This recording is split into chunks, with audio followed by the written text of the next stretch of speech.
bagong diskarte. Gawa naman tayo na table name. So, gamitan natin siya ng engraver. Tapos, ang material na gagamitin natin ay siyempre ready-made na kahoy. Kasi, kailangan natin ng ready-made na kahoy na ganito para hindi na natin siya gagawin.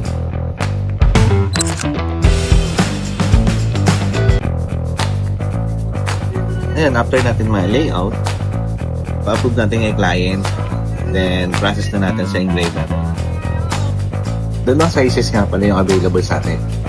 Isang medyo maliit, medyo malaki.